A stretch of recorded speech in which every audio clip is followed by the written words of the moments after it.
Untuk menghasilkan pohon nangka mini berbuah lebat dan memiliki isi yang super full, itu caranya sangat mudah sekali buat teman-teman para pecinta tanaman, apalagi yang sedang membudidayakan tanaman nangka. Wajib menonton video ini sampai selesai biar teman-teman tahu tips dan trik cara perawatan pohon nangka mini agar memiliki buah yang super lebat dan memiliki isi yang full ya.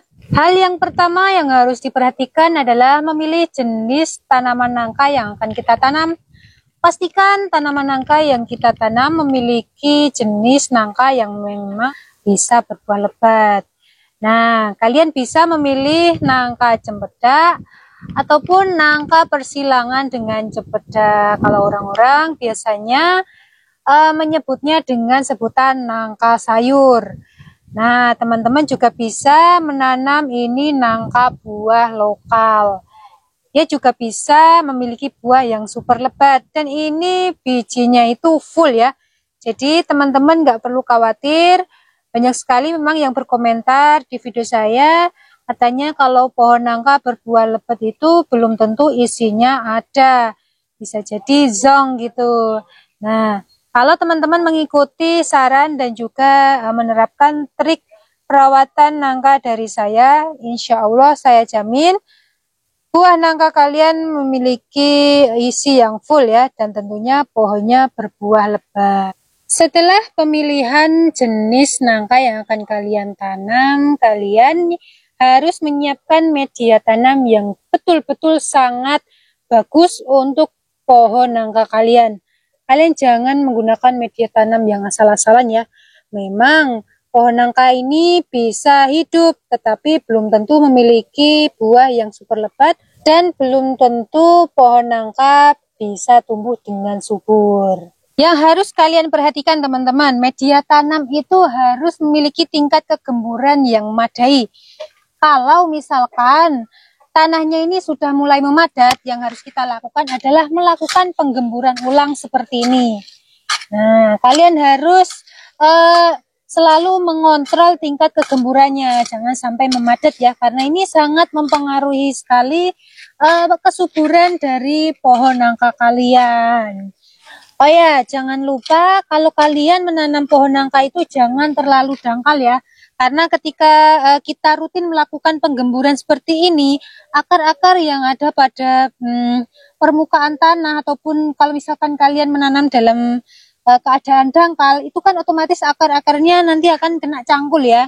Jadi itu yang menjadi perhatian, kalian harus menanam dengan posisinya itu lebih dalam lagi gitu. Setelah melakukan penggemburan, nah lakukan pemupukan secara berkala. Jadi kalau kita lagi menggemburkan tanahnya, sebaiknya kita tambahin pupuknya lagi supaya memiliki kesuburan yang lebih lagi gitu ya.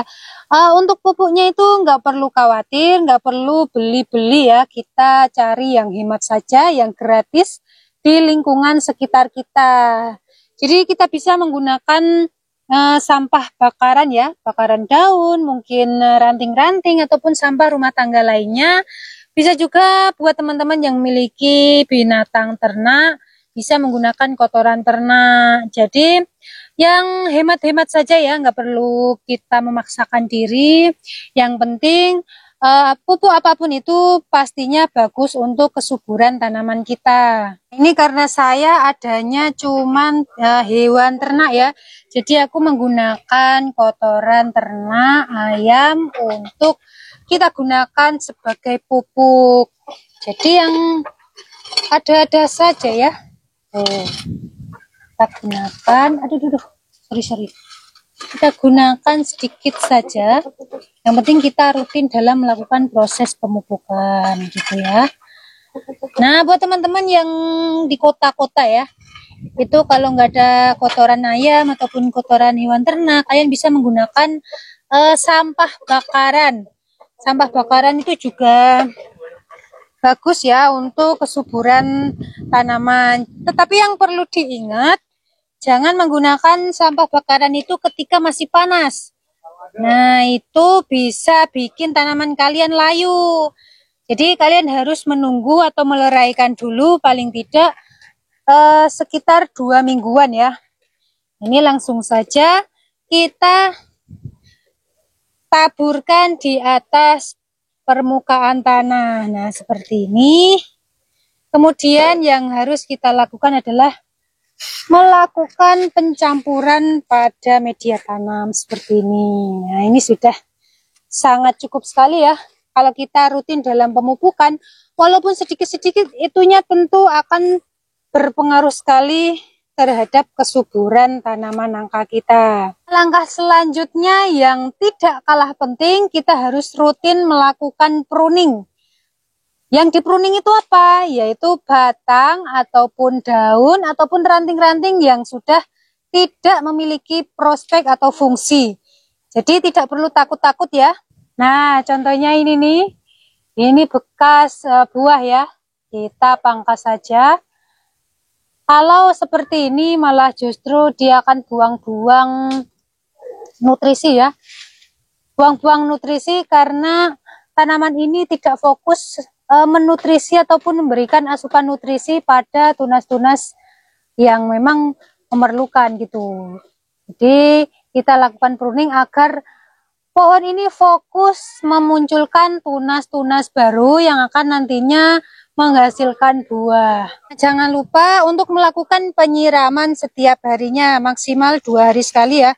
Karena setiap tanaman itu memerlukan air untuk berlangsungnya fotosintesis. Kalau sampai tanaman nangka kalian kekeringan, ya gimana dia akan mendapatkan bahan ya untuk dia masak ya, dalam tanda kurung melakukan proses fotosintesis. Nah, seperti ini. Kalau misalkan masih belum mau berbuah juga, jalan satu-satunya adalah dengan cara melakukan penyayatan pada batang pohon nangka. Ini seperti ini, tidak terlalu banyak-banyak, nggak apa-apa ya. Secukupnya saja. Ini fungsinya adalah agar pohon nangka ini lebih fokus dalam menyimpan cadangan makanannya dalam bentuk buah. Nah, penyebabnya adalah ketika kita melakukan penyayatan seperti ini, nutrisi yang dihasilkan pada saat fotosintesis semuanya itu tidak langsung turun ke akar. Jadi pohon nangka lebih fokus menyimpan cadangannya dalam bentuk buah gitu ya. Nah, buat teman-teman yang memiliki pohon nangka yang sudah lama tidak berbuah seperti ini punyaku. Nah, pohon nangkaku ini sebetulnya dia tidak berhenti berbuah sampai dia ini aku pruning habis-habisan. Jadi setelah dia pruning kan otomatis dia tidak bisa bereproduksi atau berfotosintesis ya. Jadi dia tidak menghasilkan buah, tetapi setelah saya melakukan berbagai macam treatment seperti penyayatan, pemupukan, penggemburan tanah, dan penyiraman setiap harinya, setelah pohon nangkaku tumbuh daun-daunnya, dia akan memunculkan bakal buah seperti ini. Nah, ini memang di awal bakal buah yang muncul adalah buah pejantan. Nanti lama-kelamaan dia juga akan muncul buah betina yang akan menjadi buah nantinya. Oke teman-teman, terima kasih. Saya rasa cukup sampai di sini video kali ini. Semoga bermanfaat buat sahabat semua, para pecinta tanaman dan juga para pembudidaya tanaman nangka. Sampai jumpa pada konten berikutnya. Bye-bye.